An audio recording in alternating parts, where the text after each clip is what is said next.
আগন্তুক 2026 চনৰ বিধানসভা নিৰ্বাচনত বজালী সমষ্টিৰ অসম গণ পৰিষদ দলৰ হাতলৈ যাব নেকি 26ৰ বিধানসভা নিৰ্বাচনৰ পূৰ্বে উত্তৰ বজালী জিলা পৰিষদৰ প্ৰায় 5খন গাঁও পঞ্চায়ত আৰু অসম গণ পৰিষদ দলে গঠন কৰাৰ পিছতেই আৰম্ভ হৈছে কুচকাৱাজ বজালী বাঘমাৰা গাঁও পঞ্চায়ত আৰু মণিপুৰ আনন্দপুৰ গাঁও পঞ্চায়তত গঠনৰ বাবে অসম গণ পৰিষদ আৰু ভাৰতীয় জনতা পাৰ্টিৰ শীতল যুঁজে তাকেই প্ৰমাণ কৰিছে বহু প্ৰত্যাহ্বানৰ মাজত দুয়োখন গাঁও পঞ্চায়ততে অসম গণ পৰিষদ দলৰ সমৰ্থিত প্ৰাৰ্থীৰ জয়ী বাঘমাৰা গাঁও পঞ্চায়তত সত্যেন্দ্ৰ কলিতা আৰু মণিপুৰ আনন্দপুৰ গাঁও পঞ্চায়তত মহানন্দ কলিতাই সভাপতি পদত জয়লাভ কৰাৰ পিছতেই অসম গণ পৰিষদ দলৰ কৰ্মীসকলৰ মাজত দেখা পোৱা গৈছে উৎসাহ উদ্দীপনা ক্ৰমত ভাৰতীয় জনতা পাৰ্টিৰ প্ৰতি বিশ্বাস হেৰাই গৈছে নেকি এক কথা কবলৈ হলে অসম গণ পৰিষদ দলে যেন আগন্তুক 26ৰ বিধানসভা নিৰ্বাচনৰ বাবে প্ৰস্তুতি তুংগত কৰিছে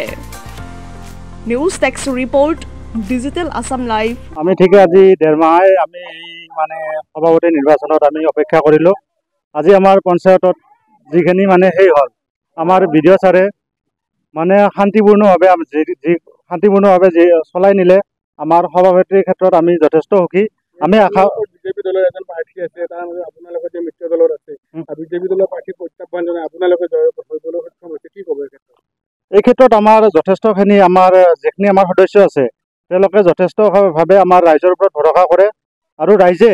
আমাক যিহেতু এই বেলি তাৰ মানে 6জনক একত্ৰিত হৈ আমি আছোঁ আৰু আমাৰ এজিপিৰ কৰ্মকৰ্তাসকলেও আমাৰ লগত অহৰ্নিশে লাগি আছে আৰু তেওঁলোকৰ প্ৰচেষ্টাতে হয়তো আমি আজি এই আসনখন আমি ল'বলৈ সক্ষম হৈছোঁ ৰঞ্জিত কুমাৰ দাসে আপোনাৰ যি খণ্ডত উপস্থিত হৈছিল আৰু ৰাইজক আহ্বান জনাইছিলে এইবাৰ কি ক'ব তাৰপিছতো কিন্তু অসম গণ পৰিষদৰ জয় হ'ল কি ক'ব যিহেতু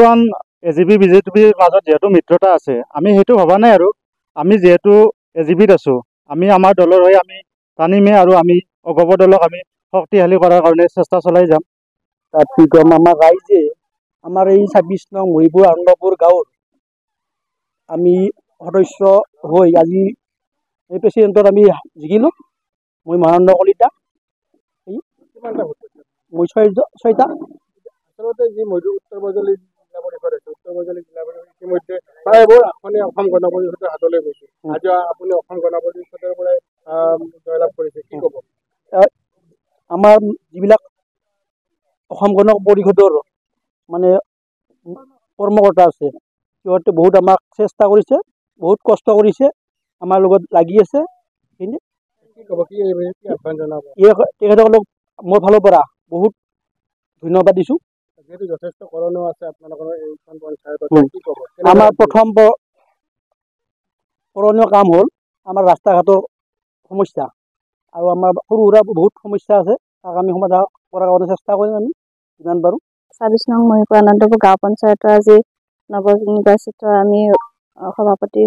আৰু মই হৈছোঁ উপসভানেত্ৰী পদত জয়ী হৈছোঁ আগন্তুক দিনত যি সমস্যা আছে ৰাইজৰ সেই সমস্যাখিনি আগত ৰাখি আমি আগবাঢ়ি যাম বুলি গোটেই 10জনে লগ লাগি একেলগে কাম কৰিম বুলি আশাবাদী প্ৰায়বোৰ উত্তৰ বজালী জিলা পৰিষদৰ প্ৰায়বোৰ পঞ্চায়তে আচলতে অসম গণ পৰিষদৰ হাতলৈ গৈছে কি ক'ব এই ক্ষেত্ৰত তেখেতসকলে বহুত সহযোগিতা আছে সহায় সহযোগিতা তেখেতসকলে আমাক বহুতো নজনা কথা শিকাইছে যিখিনি আমি কৰিবলগীয়া কথা কাম কাজৰ বিষয়ে তেখেতসকলে অৱগত কৰিছে সহায় কৰিছে আমাক এই ক্ষেত্ৰত বহুত আগন্তুক 26ত বিধানসভা নিৰ্বাচন আহিছে এইখন আচলতে অসম গণ পৰিষদৰ হাতলৈ যাব নেকি বজালী সমষ্টি সেইটো আমি এতিয়াই গম নাপাম সেইটো সময়ত কি হয় চাই ল'ব